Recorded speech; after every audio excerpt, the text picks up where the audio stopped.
So this would be from that same section. 7.7. Oops, I changed my color here. And this one's number 8.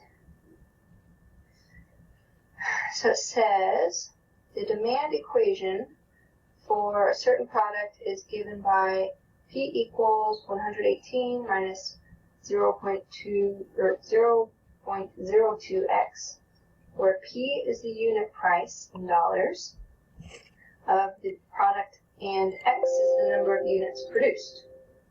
The total revenue obtained by producing and selling X units is given by R equals XP. Determine prices P that would yield a revenue of $7,580. Alright, so revenue equals XP, and we know P equals this. So to start off, because we're talking about, we want to know when it will yield this revenue, we're going to be mainly dealing with this equation, R equals XP. But instead of P, I'm going to plug in this. I know what P equals. So I'm going to use substitution here. So X times P is 118 minus 0.02x. So all I'm doing is replacing P with what P equals. This was times here, so it's still times there. So I'm going to go ahead and simplify a little bit. I'm going to distribute. So 118 times x, and then negative 0.02 x times x will be x squared. So we can already see we're going to be dealing with quadratic here. So we want to determine prices P that would yield a revenue of $7,580. So now we're going to be replacing R with $7,580.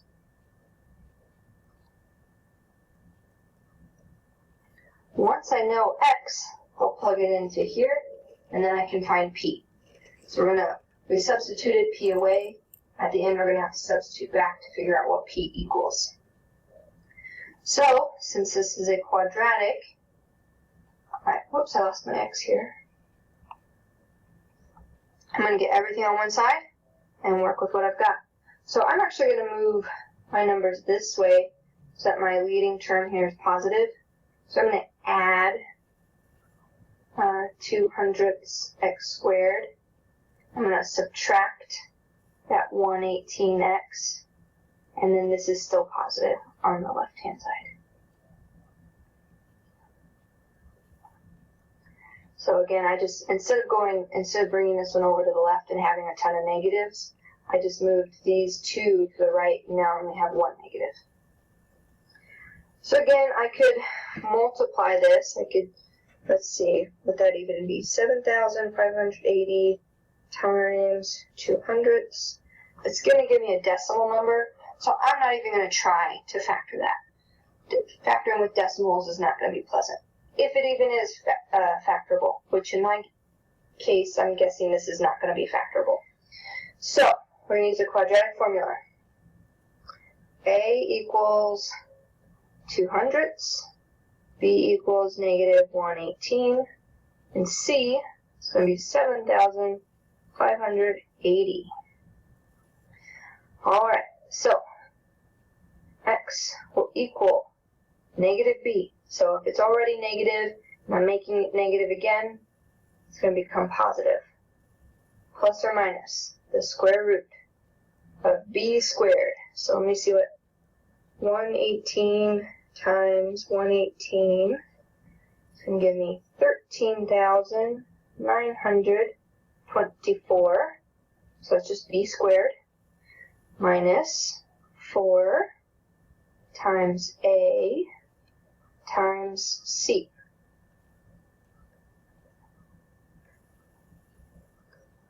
All over 2A.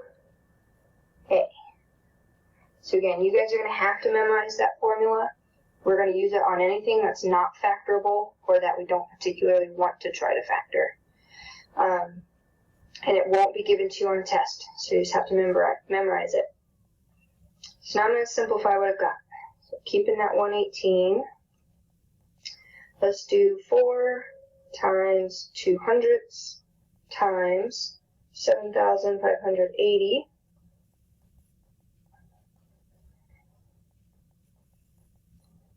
That's going to give me 606.4.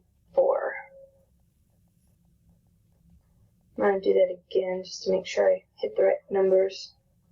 Times 0.02 times 4. Yep, alright.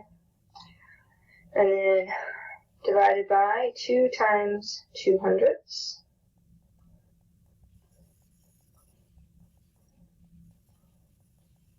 Now 400ths. I'm going to keep simplifying, so I'm going to bring this up here just for the sake of room.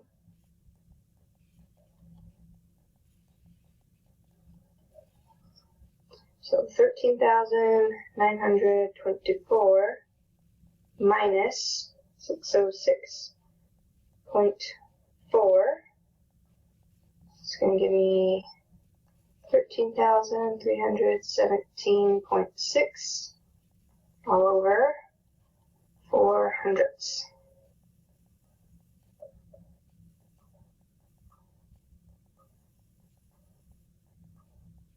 Alright, so this is most likely not going to be a perfect square, but I'm just going to type it in one thing at a time. So I'm going to have the plus that square root,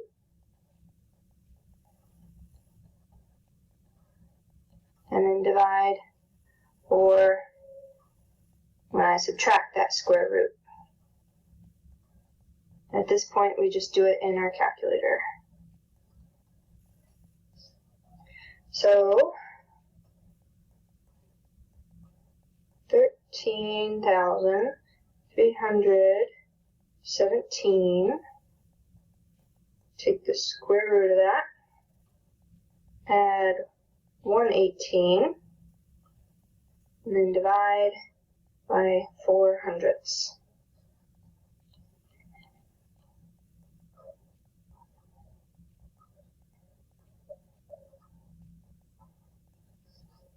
Do the same thing over here. 13,317.6. Take the square root. Now I'm going to make it negative, so I'm subtracting that square root. Add 118, and then divide by 400ths.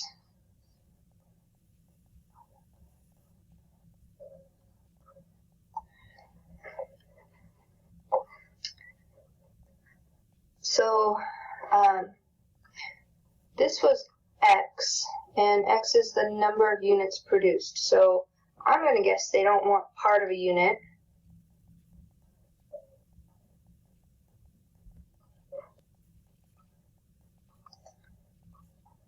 Sorry, I just want to go in and look at, see how they want this answer. The problem, the answer is quite a long decimal. So I'm just going to round it to here and see what happens. So that was X. That was the number of units produced. Again, I kind of think we should round up to the nearest whole, but we'll come back to that in a minute depending on if it takes our answers or not. So I'll go ahead and plug it in and see. P equals 118 minus 0.02, and replacing X with this. 5,834.98. So that's going to be one of the answers. So let's do that. 5,834.98 times 0.02. 118 minus 116.6996. Make that negative. Add it to 118.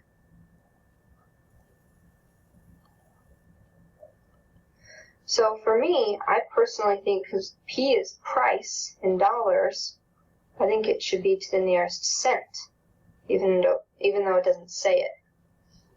And then I'm going to do, so that was this answer. I'm going to do this one as well.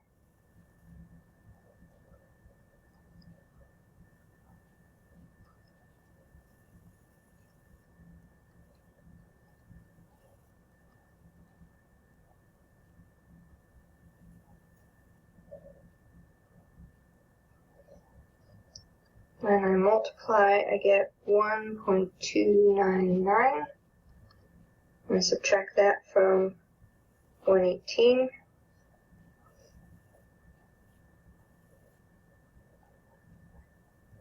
So I would round it to the nearest cent.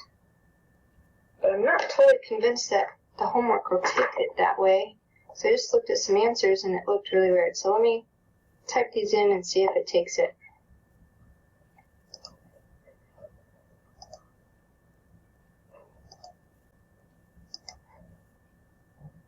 It did take it. Alright, so I was just a little bit worried about how they wanted you to type that in, because when I went and viewed the answer, it had this crazy long, never-ending decimal. So I wasn't sure if it was going to take off for rounding. So, if it were me, I rounded these two answers to the nearest hundredth. I plugged it in for P, and whatever answer there, I rounded to the nearest cent, which would be the hundredths place. Does that make sense? So this is the lowest price you could put in and get that revenue, and this is the highest price that you could put in and get that revenue.